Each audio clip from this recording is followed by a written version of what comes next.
Hello प्यारे दोस्तों, नमस्कार। आज हम लोग बहुत ही लाजवाब टॉपिक यानी बहुत ही शानदार डेरिवेशन करने वाले हैं जो आपके बोर्ड की एग्जाम में बहुत बार पूछा जा चुका है। ठीक है, ये नॉर्मल डेरिवेशन नहीं है। ठीक है, क्योंकि वैद्युत आवेश क्षेत्र का very most important point of the view आपके बोर्ड एग्जामिनेशन के हिसाब से यहाँ पर ये जो लिखा है ये डेरिवेशन बहुत ही ज़्यादा इंपॉर्टेंट है। ठीक है, ये आपकी परीक्षा में सीधे लॉन्ग में आता है, करीबन 4 नंबर में, 5 नंबर में। ठीक है, ऐसे पूछा जाता है। आप कोई भी किसी भी साल का पेपर आप उठाकर देखेंगे तो आपको ये दोनों डेरिवेशन में कोई एक डेरिवेशन आपको अवश्य देखने को मिलेगा। ठीक है, अच्छा, फायदा क्या है इसमें? इसको अच्छे समझने के लिए फायदा ये है कि अगर ये दोनों डेरिवेशन आप अच्छे समझ जाते हैं तो जस्ट इसके बाद जो आपका चैप्टर आएगा स्थिर वैद्युत और स्थिर विभव वाला आएगा, जो उसमें सेम है, सेम डेरिवेशन यही है, केवल यहाँ पर ई बात करता है, वहाँ पर वी की बात करेगा, यानी विभव की विभवांतर की बात करेगा बस। ठीक है, तो ज़्यादा देर ना करते हुए हम लोग इसको समझते हैं, लाजवाब तरीके से समझेंगे, बिल्कुल आसान तरीके से। बस कॉपी पेन लेकर साथ में बैठिए, जो कुछ बताया जा रहा है उसको वीडियो को पॉज करके रोक रोक कर आप अपने कॉपी पर लिखिए। ठीक है, और एक बार दो बार प्रैक्टिस करेंगे तो आपको आ जाएगा। ठीक है, क्योंकि इसमें कुछ भी रटने वाली नहीं है चीज़ें, केवल समझने योग्य बातें हैं बस। ठीक, तो देखिए यहाँ पर लिखा क्या है, वैद्युत द्विध्रुव के कारण वैद्युत क्षेत्र की तीव्रता का निर्धारण। अभी तक हम लोग क्या जाने, वैद्युत द्विध्रुव क्या होता है, इसके पुराने लेक्चर में जान गए। वैद्युत द्विध्रुव आकुल क्या होता है, उस वैद्युत द्विध्रुव के कारण वैद्युत क्षेत्र की क्या निकालना है, आपको तीव्रता निकालना है। ठीक है, और वैद्युत क्षेत्र की तीव्रता भी हम लोग जानते हैं क्या होता है, E बराबर 1/4πε0Q/r² होता है, हम लोग निकाल चुके हैं। ठीक है, अब होता क्या है, ये दोनों इनके सहायता से इन दोनों को निकालना है। यहाँ लिखा क्या है, अक्षीय अथवा अनुदैर्ध्य स्थिति। अक्षीय अथवा अनुदैर्ध्य स्थिति का मतलब होता क्या है, ध्यान दीजिए। यहाँ पर अक्षीय और अनुदैर्ध्य इसको समझिए, फिर निरक्षीय अथवा अनुप्रस्थ को समझिए। देखिए यहाँ पर दो डायरेक्शन पढ़ना है। अक्षीय मतलब ये होता है, जैसे यहाँ पर देखिए, मान लेते हैं यहाँ पर ऐसा है कुछ ये। ठीक है, एक आवेश यहाँ पर स्थित है। ठीक है, एक आवेश यहाँ पर स्थित है -q, एक आवेश यहाँ पर स्थित है +q आवेश स्थित है। ठीक है, अब ध्यान दीजिए बातों को।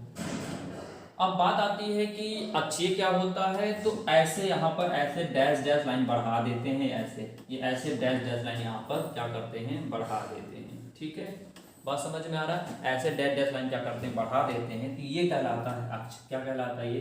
अक्षीय कहलाता। क्या कहलाता है ये? अक्षीय कहलाता है। ठीक है, और इसी अक्ष पर कहीं पर भी कोई बिंदु मान लेते हैं, यानी यहाँ मान लिया या यहाँ मान लिया, कहीं पर भी कोई एक बिंदु मान लेते हैं।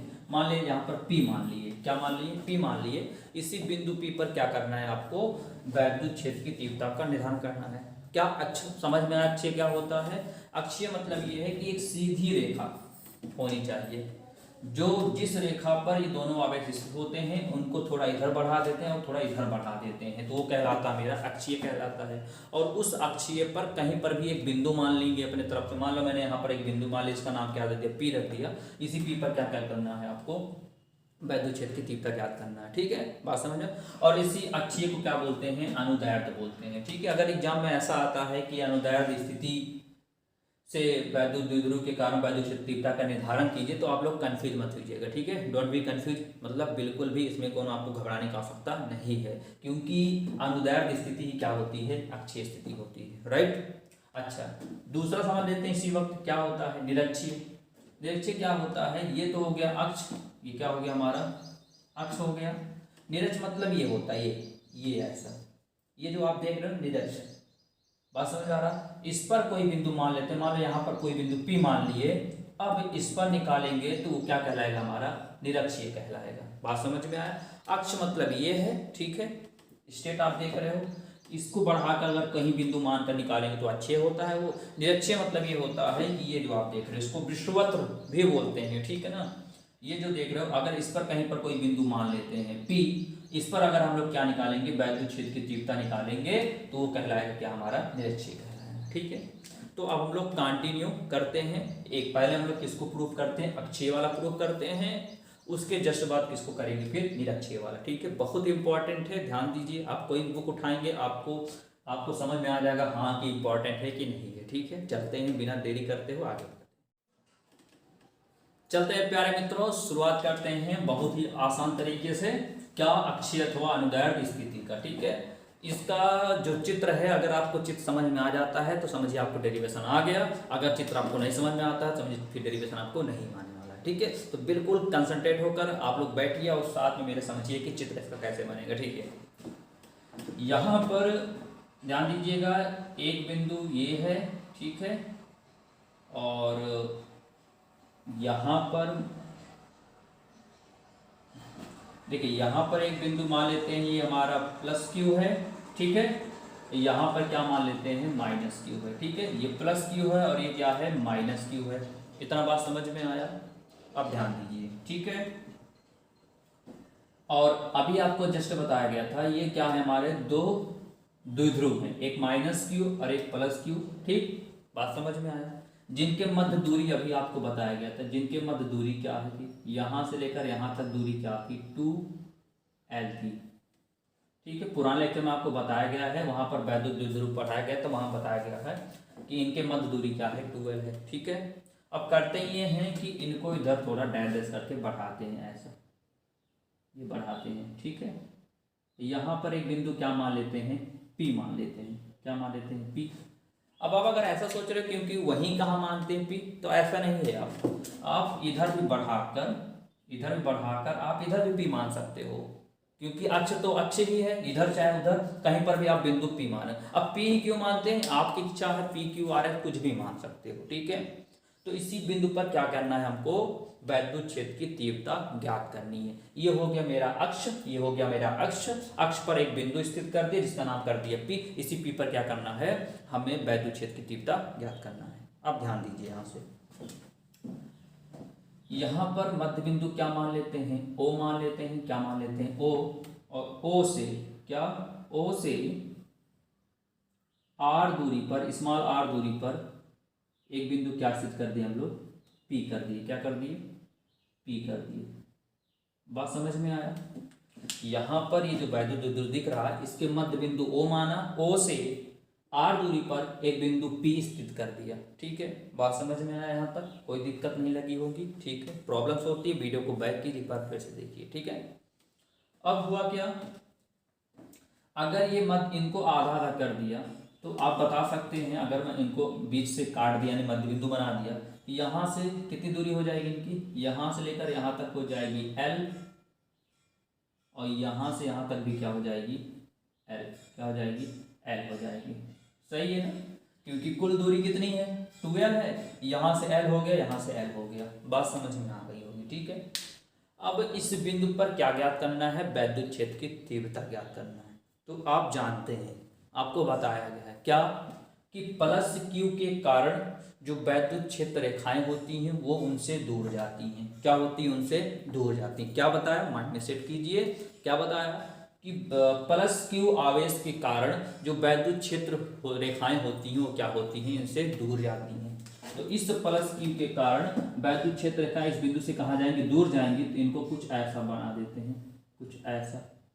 ठीक है, यहाँ पर लिख दिया E किसके कारण जा रही हैं, प्लस क्यू के कारण वैद्युत क्षेत्र रेखाएं दूर जा रही हैं। तो यहाँ पर क्या लगा दिया E प्लस क्यू, क्या लगा दिया E प्लस क्यू।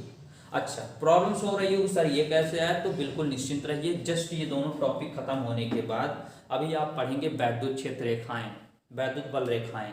ठीक है, वहां पर आपको समझाया जाएगा कि क्या होता है, कैसे होता है, वैद्युत क्षेत्र कैसे दूर जाती हैं। अभी के लिए ये जानिए क्या, कि प्लस क्यू आवेश के कारण जो क्षेत्र रेखाएं होती हैं वो कहाँ जाती हैं, दूर जाती हैं। ठीक है, क्यों, क्योंकि अगर क्यू आवेश स्थित है तो उससे कुछ न कुछ वैद्युत क्षेत्र रेखाएं निकलेंगी, और प्लस क्यू के कारण वैद्युत क्षेत्र रेखाएं इनसे दूर, किससे, प्लस से दूर जाती हैं। इतना बात आपको समझ में आया होगा। ठीक है, अब माइनस के कारण जो वैद्युत क्षेत्र रेखाएं हैं इनकी तरफ आती है, क्या होती हैं, माइनस के कारण जो वैद्युत क्षेत्र रेखाएं इनके तरफ आएंगी। तो यहाँ पर ये ऐसा सीधा है। ठीक है, ये इनकी तरफ आ गई, ये देखो इस बिंदु से ये माइनस कारण वैद्युत क्षेत्र रेखाएं अंदर की ओर आ रही है, इनकी तरफ आ रही है, माइनस क्यू की तरफ आ रही है। तो किसके कारण आ रहा है, ई हो गया वैद्युत क्षेत्र, किसके कारण, माइनस क्यू, ये हो गया। बस इतना आपको समझना है, फिर आगे सब कुछ खत्म है। बात समझ में आया? फिर से क्या, दो बिंदु आवेश था, एक प्लस क्यू था, एक माइनस क्यू था। राइट, बात समझ में आया? जिनके मध्य दूरी कितनी थी, 2l थी। क्या थी, 2l थी। मध्य बिंदु O से r दूरी पर एक बिंदु P स्थित है जिस पर हमें वैद्युत क्षेत्र की तीव्रता का निर्धारण करना है। ठीक है ना, इतनी बात समझ में आया। और इस प्लस क्यू के कारण वैद्युत क्षेत्र रेखाएं बाहर जा रही हैं, तो देखो तीर बाहर की तरफ लगा है तो ये प्लस क्यू हो गया। माइनस क्यू के कारण वैद्युत क्षेत्र रेखाएं इसके तरफ आ रही है, इसका तीर इस तरफ लगा है, ई माइनस क्यू लिख दिया गया है। ठीक है, बात समझ में आया। अब इसी को कैसे लिखेंगे, यहाँ पर मैं लिख देता हूं, आप उसको लिखेंगे क्या, माना करके। ठीक है, क्या करेंगे, यहाँ पर लिखेंगे माना करना है। ठीक है, तो देखो लिख दिया गया है, माना एक वैद्युत द्विध्रुव माइनस क्यू प्लस क्यू आवेशों से मिलकर बना है, जो यहाँ पर है। इसकी लंबाई कितना है, 2l है। इसके मध्य बिंदु, ये मध्य बिंदु O है। O से r दूरी पर एक बिंदु P पर अक्षीय स्थिति में विद्युत क्षेत्र की तीव्रता का निर्धारण करना है। ठीक है, बात समझ में आया। प्रॉब्लम्स होती है, फिर से आपसे कहते हैं वीडियो को बैक कीजिए, एक बार फिर से देखिए, आपको पूरा कॉन्सेप्ट क्लियर हो जाएगा। ठीक है, अब यहाँ पर करते हैं, ध्यान दीजिएगा। अब देखो यहाँ लिखा क्या है, प्लस क्यू, यहाँ लिखते हैं प्लस क्यू के कारण बिंदु P पर वैद्युत क्षेत्र की तीव्रता। अच्छा, ध्यान दीजिए थोड़ा, यहाँ पर बिंदु P पर दो वैद्युत क्षेत्र की तीव्रताएं निकलेंगी। क्यों, क्योंकि कितने आवेश हैं, दो आवेश, एक प्लस है एक माइनस क्यू है। तो हम लोग क्या करेंगे, अलग अलग, एक बार प्लस क्यू के कारण बिंदु P पर कितनी वैद्युत क्षेत्र निकल रही है तीव्रता, उसको निकाल लेंगे। फिर एक बार क्या निकाल लेंगे, माइनस क्यू के कारण वैद्युत क्षेत्र कितनी निकल, उसको निकाल लेंगे। उसके बाद दोनों को आपस में क्या कर देंगे, माइनस कर देंगे। ठीक है ना, यानी घटा देंगे। तो क्या हो जाएगा हमारा, इन दोनों आवेशों के कारण इस पर कितना बिंदु पर कितना मिल रहा है वैद्युत क्षेत्र तीव्रता, ये हमारा निकाल आएगा। बात समझ में आया। एक बार प्लस के कारण निकालते हैं, एक बार माइनस के कारण, फिर दोनों का आपस क्या कर देंगे, माइनस कर जाएंगे।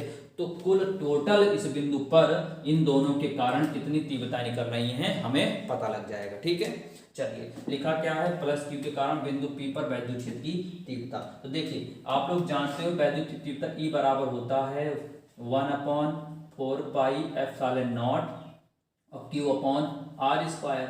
तो E बराबर, इसको हम लोग बार बार ना लिखने की वजह से इसको K लिख देते, क्या लिख देते हैं, K लिख देते हैं, क्योंकि इससे पहले आप पढ़े हुए हैं वैद्युत क्षेत्र तीव्रता। ठीक है, इसको K लिख सकते हैं। यहाँ पर क्या हो गया, Q/r², यही पढ़े वैद्युत क्षेत्र की तीव्रता। ठीक है, देखिए इससे पहले जो लेक्चर नहीं देखे होंगे उनको बहुत दिक्कत होगी समझने में। ठीक है, इससे पहले आप जाकर जितना इसके पहला लेक्चर बनाया गया है आप वहाँ से वीडियोस को देख सकते हैं, तब आपको और अच्छे से वाला समझ में आ जाएगा। ठीक है, तो देखिए प्लस क्यू के कारण है क्या, प्लस क्यू के कारण बिंदु P पर वैद्युत क्षेत्र की तीव्रता, यहाँ लिखते हैं E, यहाँ लिखते हैं छोटा सा प्लस क्यू, छोटा प्लस क्यू से लिखे हैं क्योंकि प्लस क्यू के कारण निकल रहा है। ठीक है, यहाँ पर कहीं कहीं आप बुक में E1 E2 भी देखोगे, EA EB भी देखोगे, लेकिन EA EB और E1 E2 लिखने से दिक्कत होती है, कंफ्यूजन सा आ जाता है। यहाँ पर आपको पता चल जाएगा E प्लस क्यू मतलब कि प्लस क्यू के कारण वैद्युत क्षेत्र की तीव्रता किस पर, बिंदु P पर। चलो क्या लिखा है, K लिखा है तो K लिख दिए, Q लिखा है तो Q लिख दिए, अपॉन R। अब R नहीं लिखेंगे, R मतलब ये है क्या, इनके बीच की दूरी। तब देखो प्लस क्यू से बिंदु P तक की कितनी दूरी है, देखो ध्यान से, यहां से लेकर यहां तक L है, अच्छे समझना, यहां से लेकर यहां तक L है, फिर यहां से लेकर यहां तक R है, तो टोटल कितना हो जाएगा, R प्लस L हो जाएगा ना। देखो है क्या, R मतलब होता क्या, यहाँ पर दूरी होता है। ठीक है, क्या होती है, दूरी होती है। तो यहाँ पर क्या है, प्लस क्यू, तो प्लस क्यू से बिंदु P तक कितनी दूरी होगी, तो यहां से लेकर यहां तक, देखो प्लस क्यू से O तक की दूरी कितनी है, L है, कितनी है, L है, और O से P तक की दूरी कितना, R है। अगर मैं पूछूं टोटल दूरी क्या होगी, यानी कि प्लस क्यू से P तक, तो बोलोगे R L प्लस R, क्या बोलोगे, L प्लस R। नहीं बात समझे, देखो मान ले यहाँ से ये है ना, ये मान लो प्लस क्यू है, ये O है, ये P है, तो यहाँ से यहाँ तक की दूरी कितनी है, L है। फिर यहाँ से यहाँ तक की दूरी देखो, यहाँ O से लेकर P तक की दूरी कितनी है, R है। तो बताओ टोटल दूरी कितनी होगी, यानी कि प्लस क्यू से बिंदु P तक दूरी कितनी हो जाएगी, R यानी L प्लस R। यहाँ क्या लिख देंगे, इसको लिख देंगे R प्लस L, और लगा क्या है, स्क्वायर लगा तो क्या लगा देंगे, स्क्वायर। अब बात समझ में आ गई होगी, ठीक है ना। तो प्लस क्यू से बिंदु पी तक दूरी कितनी, इसकी एल हो गई, इसकी आर होगी, टोटल कितनी होगी आर प्लस एल। बात समझ में, इसको एल प्लस आर भी लिख सकते हैं, कोई दिक्कत नहीं, ठीक है। चलिए अब इसको बना लेते हैं समीकरण नंबर ए। ठीक, अब क्या लिखते हैं इसी तरह, किसके कारण, माइनस क्यू के कारण बिंदु पी पर वैद्युत क्षेत्र की तीव्रता, ये हो जाएगा ई, यहां पर क्या लिख देंगे माइनस क्यू, वही होगा, के है तो के होगा, अब क्यू है तो क्यू होगा, अपॉन क्यू होगा तो क्यू होगा, ठीक है। यहां पर अब देखो ध्यान से, यहां पर देखो वही दूरी, अब यहां से चेक करो, माइनस क्यू से कहां तक चेक करना है, बिंदु पी तक चेक करना है, कहां तक चेक करना है, बिंदु पी तक चेक करना। अब देखो माइनस क्यू से बिंदु पी तक की दूरी कैसे निकालोगे, मुझे बताओ। देखो कुल दूरी कितनी है, आर है, अगर आर में से इतनी दूरी में माइनस कर दूं, यानी आर में से अगर एल को हटा दूंगा, ये इतना हिस्सा गायब कर दूंगा, तो यही तो बचेगा, यानी क्या बचेगा, आर माइनस एल, क्योंकि बड़े में से छोटे माइनस करते हैं ना, नहीं समझ रहे हो। देखो यहाँ फिर से, ये माइनस क्यू है, यहाँ पर बिंदु P है, यहाँ पर O है, देखो यहाँ से लेकर यहाँ तक की दूरी कितनी है, R है, क्या है, R है, ठीक। और यहाँ से यहाँ तक कितनी है, L है। लेकिन हमको चाहिए क्या, हमको चाहिए माइनस क्यू से, देखो लिखा ना, माइनस क्यू से कहाँ तक चाहिए, बिंदु P तक चाहिए, क्या चाहिए, बिंदु P तक चाहिए, यानी माइनस क्यू से कहाँ चाहिए, बिंदु P तक चाहिए। तो बताओ अगर बड़ी दूरी में से अगर इतनी दूरी आप माइनस कर देते हो, इतनी दूरी, तो यही तो बचेगा, ये तो बचेगा। तो क्या आर में से अगर कितना माइनस कर दोगे, एल माइनस कर दोगे तो आएगा। बात समझे ना, अभी भी नहीं है, अभी देखिए फिर से देखो, मान लो यहाँ पर मैं मान लेता हूँ 5 है, कितना है, 5 सेंटीमीटर है, यहाँ पर कितनी है, 2 सेंटीमीटर है। अब मैं पूछूँ, आप मुझे बताओ माइनस क्यू से बिंदु पी तक कितनी दूरी होगी, तो आप क्या बोलोगे, 5 में से 2 को घटा दोगे और जो आएगा वही इसका दूरी होगी, 5 में 2 घटा कितना हो जाएगा, 3 हो जाएगा, ठीक। तो 5 को मान लो आर, 2 को मान लो एल, तो ये कितना हो जाएगा, तो आप कहोगे आर माइनस एल, क्योंकि 5 में 2 को घटा रहे हैं ना, तो 5 में 2 3 तो आएगा, ठीक है। तो यहाँ पर गिनती तो है नहीं, वेरिएबल्स हैं, तो आर माइनस एल करोगे तभी तो आएगा। बात समझ में आ गई ना, चलो ठीक है, बात समझ में आया ना। कुल दूरी आर है, आर में से अगर एल को घटा दें क्या निकल आएगा, आर माइनस एल, क्या लिख देंगे यहाँ पर, आर माइनस एल का स्क्वायर, ठीक।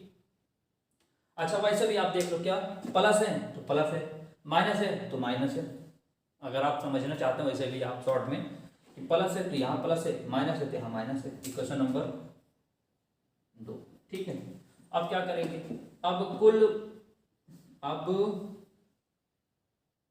अब बिंदु P पर कुल वैद्युत क्षेत्र की तीव्रता निकालेंगे, कुल वैद्युत क्षेत्र की तीव्रता निकालेंगे, तो हो जाएगा E बराबर, अब किसको किससे माइनस करेंगे, बात समझो। अब प्रॉब्लम ये क्रिएट हो गई, इसको इससे माइनस करेंगे या इसको इससे माइनस करेंगे, यानी इसको आगे लिखेंगे या माइनस को बाद लिखेंगे, या इसको आगे लिखेंगे इसको बाद लिखेंगे। तो आपको एक तरीका बता देता हूं, क्या, देखो ऊपर वाला के क्यू, यहाँ भी के क्यू, दोनों बराबर है, यहाँ भी के क्यू, यहाँ भी के क्यू बराबर, यानी ऊपर वाला जो बोलते हैं हम लोग, क्या इसको अंश बोलते हैं, वो बराबर है, ठीक है। हर में देखो प्लस है, यहाँ माइनस है, तो देखो जो माइनस होगा, बात समझो, मैंने ये कहा कि जब किसी भी चीज का ऊपर वाला यानी अंश बराबर होता है तो हर में देखते हैं, क्या देखते हैं, हर देखते हैं, ठीक है। हर ये देखते हैं कि अगर नीचे वाला प्लस है तो ये छोटा होगा, नीचे वाला प्लस है तो क्या होगा, ये छोटा होगा, और नीचे वाला अगर माइनस होगा तो ये बड़ा होगा। नहीं समझे, अभी भी लग रहा है ना, फिर समझो, ये प्लस है, वो बहुत आसान है, आप समझ रहे बात को। देखिए ये प्लस है तो प्लस वाला हमेशा कौन सा होगा, छोटा होगा, माइनस वाला क्या होगा, हमेशा बड़ा होगा। आपको मैं एक छोटा सा एग्जांपल देता हूं, तब आपको समझ में आ जाएगा, ठीक है। मान लेते हैं ये के क्यू को मान लिया 20, यहां पर भी के क्यू को मान लिया कितना, 20, भाई दोनों सेम है ना, तो ऊपर वाला भी सेम रख दिया, ठीक है। आर की जगह मैं मान लेता हूँ 5, 5 क्या, हाँ 5 मान लो, ठीक है। इतना बात समझो, ठीक है। यहाँ पर मान लो कोई ऐसी संख्या जो 20 को काट दे, पूरी तरह काट दे, ठीक है। अगर मैं मान लेता हूँ 2 2 4, यहाँ पर 2 2 4 0, चलो इतना मान लेते हैं। यहाँ पर देखो चेक करो, ठीक है। यहाँ पर मान ले, नीचे मान लिया, टोटल इनको आपस में जोड़ा हो रहा, तो यहाँ पर 5 आ गया, ठीक है। यानी जब जोड़ोगे तो जाहिर सी बात, मान लो 2 जोड़ते हो, यहाँ 3 जोड़ते हो, तो 3 2 5 आएगा, जाहिर सी बात है। अगर यहाँ 2 जोड़ते हो, 3 जोड़ते हो, कितना आएगा, 3 2 5 आएगा, जाहिर सी बात है, ठीक है। और इनको जब घटाए हो, मान लो कोई भी वैल्यू रख के, यहाँ मान लो छोटी वैल्यू रखते हो, यहाँ बड़ी वैल्यू रख इसलिए रख रहे हैं क्योंकि प्लस है तो बड़ी वैल्यू रख दिया, कोई 5 ला के रख दिया, यहाँ पर मान लो कितना ला के रख दिया, 2 ला के रख दिया। फिर समझो, यहाँ पर ऊपर और सेम था, मैंने 20 20 कर दिया, बात समझ में आया। अच्छा, यहाँ पर कितना आर प्लस है, प्लस इसका मतलब जाहिर सी बात है जो कुछ जोड़ोगे बड़ी वैल्यू आएगी, मान लो मैंने बड़ी रख दिया, 5 रख दिया।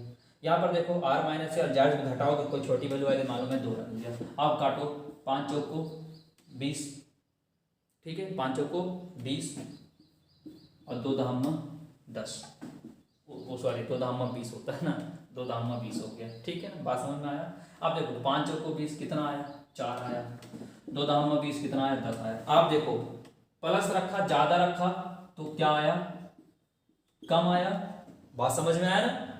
और जब मैंने क्या रखा, कम रखा, क्या आया, ज्यादा रखा। तो प्रूफ हो गया ना आसान से बिल्कुल, क्या कि जब हमने प्लस रखा यानी ज्यादा रखा तो कम वैल्यू आई, लेकिन जब कम था, कम रखा तो ज्यादा आ गई। इससे ये समझ में आया आप लोगों को, क्या समझ में आया कि ये वाला हमेशा माइनस वाला क्या होगा, हमेशा बड़ा होगा। और जो बड़ा होता है तो बड़े में हमेशा किसको माइनस करते हैं, छोटे वाले माइनस करते हैं, ठीक है। तो कर देते हैं, इसको आगे लिखते हैं e माइनस क्यू। अब लगाते हैं यहाँ पर माइनस, अब यहाँ पर लिखते हैं e प्लस क्यू। हुआ ना एकदम मजेदार, बात समझ में आया ना। अब तो डाउट्स नहीं होगा कभी भी कि किसको किससे माइनस करते हैं। ये नीचे वाला माइनस है, इसका मतलब ये बड़ा होगा, इसको आगे लिखे हैं, फिर माइनस लगाए हैं, ये वाला छोटा हो जाएगा, इसको बाद में लिखे हुए हैं, ठीक है, बात समझ में आया। ये जो e माइनस क्यू और प्लस क्यू को ना छोटा सा लिखना, सफिक्स में लिखना छोटा सा, बात समझ में आया। अब मैं कंटिन्यू यहां करता हूं, यहां पर लिखता हूं ये ऐसा, ठीक है। चलिए अभी यहां थोड़ा स्पेस है, पहले लिख दिया जाता है। e बराबर, इसकी वैल्यू कितनी है, कितनी value, k Q upon r minus l का होल स्क्वायर, माइनस इसकी वैल्यू कितनी है, k Q upon r plus l का होल स्क्वायर। इतना बात आपको बिल्कुल एकदम से समझ में आ गया, कहीं पर प्रॉब्लम्स नहीं आई होंगी, ठीक है। फिर से कहता हूं, अगर आती हैं तो वीडियो को बैक कीजिए और फिर से देखिए, पूरे दावे के साथ कहते हैं, आपका एक एक कॉन्सेप्ट लोहा हो जाएगा, ठीक।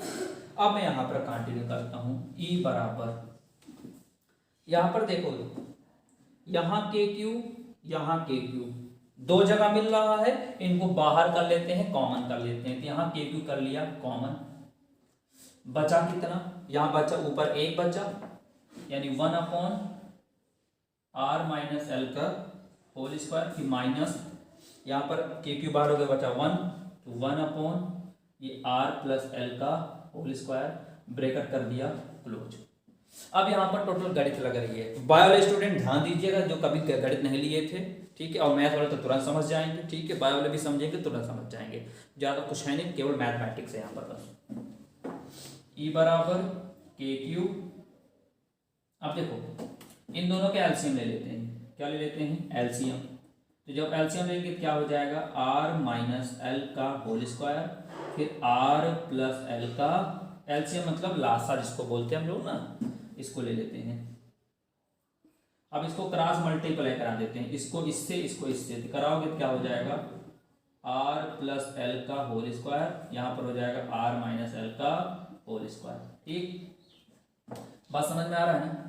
तो e बराबर के क्यू अपॉन, देखो a प्लस बी का होल स्क्वायर, इसको लिख दिया A square plus B square plus 2ab minus, यहाँ पर ब्रेकर लगा देते हैं क्योंकि बाहर माइनस है, माइनस बड़ा खतरनाक होता है कि नहीं। ये हो गया ए स्क्वायर, फिर माइनस है तो हो जाएगा बी स्क्वायर माइनस 2ab। अब इतना तो आपको आना चाहिए, क्या, a प्लस बी का whole square, A square plus B square plus 2ab, फिर माइनस a माइनस बी का whole square, A square plus B square minus 2ab upon आप देखो देखो यहाँ पर r माइनस एल, यहाँ पर r प्लस एल, दोनों किस में है, गुणा में है, और घात क्या है, दोनों की समान है। तो हम लोग जानते हैं क्या, अगर जैसे a की पावर 2 दिखी इंटू b की पावर 2 दिखा, तो इसको लिख सकते हैं a b एक साथ लिख देंगे, इसको लगा देंगे होल की पावर 2 लगा देंगे। बात समझ पढ़े होंगे आप लोग कि जब आधार सेम नहीं होता है, जब आधार सेम नहीं होता है, घातें सेम होती हैं, तो दोनों को आपस में साथ लिखकर घात लगा देते हैं, जो घात होगी। ऐसे ही यहाँ पर देखो आधार सेम नहीं है परंतु किस में है, ये गुणा में है, और जब गुणा में होता है तो घातें सेम है, तो इन दोनों को एक साथ लिख लेंगे। ऐसा कैसा लिख लेंगे, ऐसा r minus L r plus L लिख कर अब पूरे घात का लगा देंगे 2। देखो वही तो हुआ, ए बी क्या हो गया, ए बी ये हो गया और स्क्वायर स्क्वायर ये लगा दिया। बात समझ में आया। चलिए अब यहां से E बराबर के Q R square plus L square plus 2RL minus, अब ब्रैकेट ओपन कर देते हैं, तो ब्रैकेट ओपन करेंगे जो प्लस है वो माइनस बन जाएगा, माइनस है वो प्लस बन जाएगा, ठीक। तो हो जाएगा आर स्क्वायर, प्लस है तो माइनस हो गया, माइनस है तो प्लस बन गया, ठीक।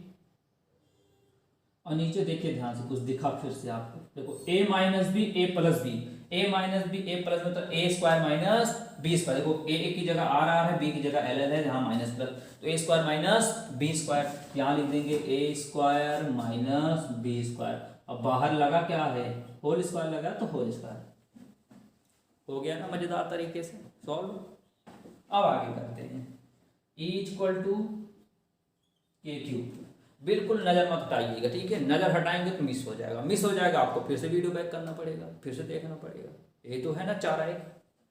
अब यहाँ से ये आर स्क्वायर माइनस में, आर स्क्वायर प्लस में कैंसिल हो गया, इसका काम खत्म हो गया, एल स्क्वायर यहाँ पर माइनस यहाँ पर प्लस में भी कैंसिल हो गया, तो बचा क्या, सब कैंसिल हो गया, तो बचा क्या 2RL प्लस 2RL कितना हो गया, देखो 2RL कितना हो गया 4RL हो गया, नीचे हुआ क्या r square minus l square का होल स्क्वायर, अब ब्रैकेट कर दिया क्लोज। उम्मीद करता हूं यहां तक आपको कोई प्रॉब्लम्स नहीं आएगी, ठीक है। एक बार फिर से बता देता हूं क्या किया गया, इस प्लस क्यू के कारण इस बिंदु पर क्या निकालना है, वैद्युत क्षेत्र की तीव्रता। हम लोग जानते हैं फॉर्मूला क्या होता है वैद्युत क्षेत्र तीव्रता का, E बराबर के क्यू अपॉन आर स्क्वायर, ये हो गया K, ये हो गया Q, R क्या है प्लस क्यू से बिंदु P तक की दूरी, तो प्लस क्यू से बिंदु P तक की दूरी क्या, ये L है, ये R है, टोटल कितना हो जाएगा R प्लस L, स्क्वायर लगा है तो स्क्वायर लगा दिया। यहां तक बात समझ में आ गई। अब ऐसे माइनस क्यू के कारण बिंदु P पर वैद्युत क्षेत्र क्या निकाला, तो E माइनस क्यू बराबर K है तो K लिखा, Q है तो Q लिखा, R क्या है माइनस क्यू से बिंदु P तक की दूरी, तो माइनस क्यू से बिंदु P तक की दूरी कैसे निकालोगे, टोटल दूरी R है, अगर R में से इतना हटा दोगे जो बचेगा वही निकलेगा, इसकी दूरी तो R माइनस एल कर दोगे तो ये हो गया R माइनस एल, स्क्वायर लगा है तो स्क्वायर लगा दिया। फिर अब बात आती है सर घटाएंगे कैसे, किसको घटाएंगे, अभी आपको बताया, अगर माइनस वाला है तो ये बड़ा होगा, प्लस वाला है तो ये छोटा होगा। कैसे पता किए, जब ऊपर वाला क्या दोनों सेम होता है, यानी अंश सेम होता है, तो ये बड़ा है इसको आगे लिखा, ये छोटा है इसको बाद लिखा, E माइनस क्यू की वैल्यू ये लिखा, E प्लस की वैल्यू यहाँ से लिखा। अब दोनों का ले लिया यहाँ से के क्यू ले लिया कॉमन, के क्यू बाहर कर दिया, बचा 1 अपॉन आर माइनस एल का होल स्क्वायर, फिर minus 1 upon r plus l का होल स्क्वायर। अब दोनों का एलसीएम लेकर क्रॉस मल्टीप्लाई कराया, फिर देखो यहाँ से a प्लस बी का whole square, a minus B का ये लिखा, देखो यहाँ देखो a और b, ए बी लिख कर इसका होल स्क्वायर, भी घाते समान है। फिर देखो यहाँ पर ब्रैकेट ओपन कर दिया तो माइनस, ये प्लस से माइनस, ये माइनस से प्लस बन गया, देखो a minus b, a plus B square minus b square, यहाँ से आर स्क्वायर कट गया क्योंकि एक प्लस और एक माइनस था, यहाँ पर एक एल स्क्वायर से एक स्क्वायर कट क्योंकि प्लस और माइनस था, तो एक 2RL 4RL इतना बचा, ठीक है। अब इसको कंटिन्यू करते हैं आगे, ठीक है, यहाँ पर, ठीक है, बात समझ में आया। बस आप केवल 1-2 बार लगा लीजिएगा बस, ठीक है, बहुत आसान तरीके से आ जाएगा। E बराबर के क्यू, अब देखिए यहाँ से, यहाँ पर कभी भी आपको r square minus l square दिखता है तो इसके स्थान पर हमेशा आर स्क्वायर लिखोगे। फिर से बता देता हूँ क्या बताया गया, अभी आपको ये बताया गया, यहाँ पर लिख दें, चलो यहाँ पर लिख देते हैं, थोड़ा डिब्बा बनाकर आप समझ जाइएगा, ठीक है। कहीं पर भी अगर r square minus l square मिलता है, इसके स्थान क्या लिख देंगे हम हमेशा आर स्क्वायर लिख देंगे, ठीक है। अगर आपको केवल आर माइनस एल मिलता है तो क्या लिख देंगे, आर लिख देंगे। देखो r square minus l square, उसके स्थान क्या लिख देंगे, आर लिख देंगे। स्क्वायर है तो स्क्वायर लगाया, आर माइनस एल आर लिखेंगे, स्क्वायर नहीं तो स्क्वायर नहीं लगाया। अब मन में आता है सर ये क्या है, आप रटा रहे हो क्या, नहीं रटाया नहीं जा रहा आपको, ठीक है। आप समझो, अब समझो ये कि ये जो वैद्युत द्विध्रुव है ये बिंदु P से बहुत अल्प दूरी पर स्थित है। क्यों? क्योंकि हम जानते हैं वैद्युत द्विध्रुव अत्यंत अल्प दूरी पर स्थित होते हैं और वही कहलाते हैं क्या, हमारे वैद्युत द्विध्रुव कहलाते हैं। हम लोग अच्छे से जानते हैं, अगर आप प्रॉपर से रेगुलर हमारी वीडियो देख रहे होंगे तो आपको वहां पर समझाया गया था कि वैद्युत द्विध्रुव होता क्या है, जो अल्प दूरी पर क्या होते हैं, स्थित होते हैं। और जब अल्प दूरी पर स्थित होते हैं तो इस आर की तुलना में ये जो r square minus l square है, ये इसका मान क्या होगा, बहुत छोटा होगा। किसकी तुलना में, आर की तुलना में। किसकी तुलना में, ऐसे लिख दो, इसको स्क्वायर हटा दो। क्या बताया गया कि जब वैद्युत द्विध्रुव क्या होते हैं, बहुत ही अल्प दूरी पर स्थित होते हैं। क्या स्थित होते हैं, अल्प दूरी पर स्थित होते हैं। तो जाहिर सी बात है जब अल्प दूरी हो गई, ये तो भाई ज्यादा दूरी होगी, आर तो ज्यादा दूरी हो गई, तो आर माइनस एल का जो मान है वो क्या होगा, अत्यंत ही छोटा होगा। आप देख रहे हो इसका मतलब क्या है, ये जो बनाते चला जाना, इसका मतलब क्या है, बहुत छोटा है। और जिसके तरफ मुंह खुला रहता है वो क्या होता है, बड़ा होता है। तो देखो कितने मुंह खुले हैं, इसके तरफ बहुत सारे मुंह खुले हैं, इसका मतलब आर बहुत बड़ा होगा। किसकी तुलना में, आर माइनस एल की तुलना में। क्यों? क्योंकि हमें बिंदु प्लस क्यू और माइनस क्यू के दूरी निकालने के लिए माइनस करना पड़ रहा है, घटाना पड़ रहा है। तो जाहिर सी बात है जब घटाना पड़ रहा है तो किससे घटाना पड़ रहा है, ये घटाना पड़ रहा है किससे, आर से। क्यों? क्योंकि प्लस, मेरी बात अच्छे समझना, प्लस क्यू से बिंदु P तक निकालने के लिए आर में जोड़ा जा रहा है और माइनस क्यू निकालने के आर से घटाया जा रहा है। तो जाहिर सी बात है आर सबसे बड़ा है किसकी तुलना में, एल की तुलना में। तो वही लिखा यहाँ पर, आर माइनस एल का मान क्या होता है, बहुत ही छोटा, किससे, आर की तुलना में। तो अगर यहाँ पर r square minus l square होगा तो जाहिर सी बात है यहाँ पर आर स्क्वायर से भी तो छोटा होगा। तो इस केस में जहाँ पर r square minus l square है, ये किसके लगभग में लिख देते हैं, इसको आर स्क्वायर लिख देते हैं। फिर से समझो, फिर से बिल्कुल क्या बताया गया कि यहाँ पर हम लोग जानते ये हैं कि जो वैद्युत द्विध्रुव होता है वो अल्प दूरी पर स्थित होता है, ठीक है। और यहाँ पर मध्य बिंदु से बिंदु P तक दूरी क्या है, आर है। दो बात हो गई। अच्छा, प्लस क्यू से बिंदु P तक निकालना है दूरी, तो हम लोग किसकी हेल्प ले रहे हैं, आर की ले रहे हैं। आर में क्या जोड़ रहे हैं, एल जोड़ रहे हैं, तब जाकर कहीं प्लस क्यू से बिंदु P तक निकल रहा है। फिर माइनस क्यू से बिंदु P तक निकाल रहे हैं तो क्या कर रहे हैं, बड़े वाले आर में से किसको घटा रहे हैं, एल घटा रहे हैं। तो जाहिर से कुछ ना कुछ हमें ये अंदाजा लग जा रहा है कि वैद्युत द्विध्रुव अल्प दूरी पर स्थित हैं, जिसके दूरी निकालने के लिए हम लोग किसकी साथ ले रहे हैं, आर की हेल्प ले रहे हैं। तो यहाँ पर आर देखा जाए तो आर क्या है, एल की तुलना में बहुत अधिक है, ज्यादा है मान उसका। तो यहाँ पर चाहे आर माइनस एल हो, यहाँ पर क्या है, आर माइनस एल हो, या तो r square minus l square हो, इसके तुलना में आर या आर स्क्वायर का मान सबसे अधिक है। बात समझ में आ गया अब ना, बात समझ में आया ना। क्यों? क्योंकि आर की दूरी क्या है, अत्यधिक है, ठीक है। तो वही लिखा है, r square minus l square को हम लोग किसके लगभग में लिख सकते हैं, आर स्क्वायर लिख सकते हैं। अगर यही आर माइनस एल होता तो यहाँ लिख देते हम लोग, आर लिख देते, लेकिन यहाँ पर स्क्वायर है इसलिए स्क्वायर लिख दिए, ठीक है। यानी इसको हम लोग क्या मान लेंगे, नगर मान लेते हैं। नगर मान के इसके स्थान पर क्या लिख देते हैं, आर स्क्वायर लिख देते हैं, ठीक है। बात अगर फिर नहीं समझ पाई होगी तो फिर से आपसे कहते हैं वीडियो को बैक कीजिए, ठीक है। फिर से देखिए तो आपको विधिवत तरीके से मेरी बातें समझ में आ जाएंगी। क्यों? क्योंकि आप बढ़िया से किनारे कहीं बैठकर कान में ईयरफोन लगाकर अच्छे से वीडियो जब देखेंगे तो एक पॉइंट आपको अच्छे समझ में आ जाएगा, ठीक। तो क्या करेंगे, अगर तब भी कहीं प्रॉब्लम तो कोई दिक्कत नहीं, क्या डायरेक्ट आप अभी आपको सिखाया गया, क्या कहीं पर भी अगर आपको r square minus l square मिलता है तो इसके स्थान पर चुपचाप क्या लिख देंगे, आर स्क्वायर लिख देंगे। और अगर आर माइनस एल मिलता है तो चुपचाप क्या लिख देंगे, आर लिख देंगे, बस काम खत्म है। जैसे यहाँ पर अभी बताया था, माइनस होगा तो माइनस, प्लस होगा तो यहाँ प्लस होगा तो प्लस। वैसे यहाँ पर भी अगर आपको प्रॉब्लम्स क्रिएट होती है, ज़्यादा आपको नहीं जाना है घूम फिरा के, बातें नहीं लिखनी है, तो डायरेक्ट कर सकते हो। आर स्क्वायर माइनस एल बराबर क्या हो जाएगा, आर स्क्वायर, और आर माइनस एल कितना हो जाएगा, आर। कोई कर इसमें कर देते हैं क्या, क्या करते हैं, बचा क्या 4RL अपॉन इसके स्थान पर लिख क्या देंगे R²।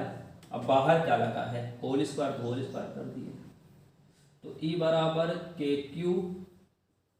अब यहाँ पर देखो 4 है ना, 4 को तोड़ दीजिए या एक काम कीजिए, तोड़िए नहीं, 4 में से 2 बाहर कर लीजिए, 4 में से क्या करिए 2 बाहर कर लीजिए, 2 जब कॉमन ले लेंगे तो 2K क्या बचेगा 2K। इस Q को अंदर क्या करिए मल्टीप्लाई करा दीजिए। फिर समझिए क्या बताया गया, इस 4 में से 2 बाहर कर लेते हैं, 2 हमने बाहर कर लिया, इस Q को इस ब्रैकेट के अंदर क्या करा देते हैं गुणा करा देते हैं। क्या हो जाएगा, ये हो जाएगा देखो 2, देखो 4 में से 2 बाहर आ गया, कितना बचा 2 बचा ना, क्या लिख दिया 2, ये Q कहाँ चला गया अंदर चला गया, तो Q ये क्या हो गया L, बचा क्या हमारा R, क्या बचा R बचा, ठीक, अपॉन देखो ये कितना हो जाएगा 2 2 4, देखो 2 2 4 हो गया ना, तो एक R से एक R हो गया कैंसिल। फिर समझो अब आपके मन में ऐसा सर क्यों किया जा रहा है, क्योंकि अभी आपको परिभाषा बताया गया था वैद्युत द्विध्रुव आघूर्ण, जहां पर P होता है P = 2QL, तो यहीं पर P हम बना रहे हैं, ठीक है, क्या बना रहे हैं P बना रहे हैं, ठीक है, बात समझ में आ रहा है। फिर से 2 को कर लिया बाहर, 2 हो गया बाहर, इस Q को अंदर मल्टीप्लाई करा दिया, 2 जब बाहर कर लिए तो अंदर कितना बचा 2 बचा, क्योंकि अभी गुणा कराएंगे 2 दूना 4 ही तो प्राप्त होगा, तो इसको 4 को तोड़ लिया यानी तोड़ लो, 2 गुणे 2 में तोड़ दो, 2 को बाहर करो 2 को अंदर रख दो, और Q को कर दिया अंदर, तो हुआ कितना 2, क्योंकि 2 तो बाहर आ गया, बचा 2 फिर Q फिर L फिर बचा क्या हमारा R अपॉन 2 दूना 4, एक R से एक R कैंसिल हो गया, तो E बराबर हुआ कितना 2K। अब देखो ये क्या है, ये 2QL, तो मैं लिख देता हूँ क्या है ये है P, क्या होता है P = होता है 2QL, तो यहाँ पर 2 क्यों लिख दिया P अपॉन कितना है R की पावर, देखो एक R से देखो यहाँ 4R है, यहाँ एक R है, एक R से 4R में एक R कट जाएगा, नीचे कितना R बचेगा 3R बचेगा, यानी क्या R की पावर 3 बचेगा। तो अब बचा क्या हमारा, हुआ क्या E बराबर हुआ कितना K का मान हम लिख देते हैं, अब क्या लिख देते हैं 1/4πε0, ठीक है, अब कितना हुआ 2P, कितना हुआ 2P अपॉन R³। क्या इतनी बात समझ में आ गई। फिर से देखो 4 में से 2 बाहर किया, Q को अंदर का 2QL हो गया, बचा R, एक R से एक R कैंसिल हो गया, ऊपर वाला R खत्म हो गया, नीचे 4R था, एक R तो कैंसिल हो गया, बचा कितना 3R। अब K का मान होता कितना 1/4πε0 और 2P अपॉन R³। यही हमारा क्या आया, इसको लिख सकते हैं न्यूटन प्रति कूलम। यही हमारा क्या आया, अक्षीय अथवा अनुदैर्ध्य स्थिति पर वैद्युत द्विध्रुव कारण वैद्युत क्षेत्र की तीव्रता, ठीक है।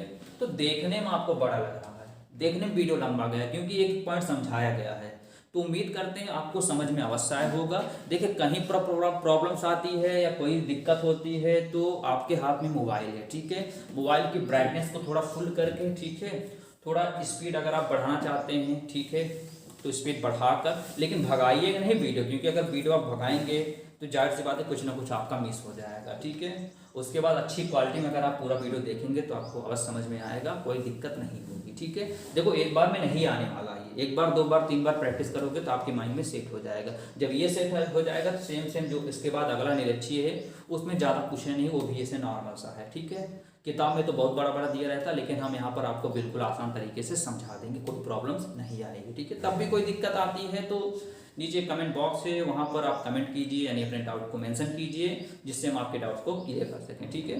तो ठीक है, इतना आपको समझ में आ गया होगा, आप इसको लिख सकते हैं वीडियो के ऊपर, एक एक पॉइंट समझ सकते हैं, जो चित्र कैसे बनाए उसको भी समझ सकते हैं, एक एक पॉइंट आपको यहाँ पर दर्शा दिया गया है। तो उम्मीद करते हैं आपको समझ में अवश्य आया होगा, और अगर अभी तक हमारे चैनल से आप लोग नहीं जुड़े हैं तो प्लीज़ चैनल को सब्सक्राइब कर लीजिए और इससे जुड़ जाइए, ठीक है।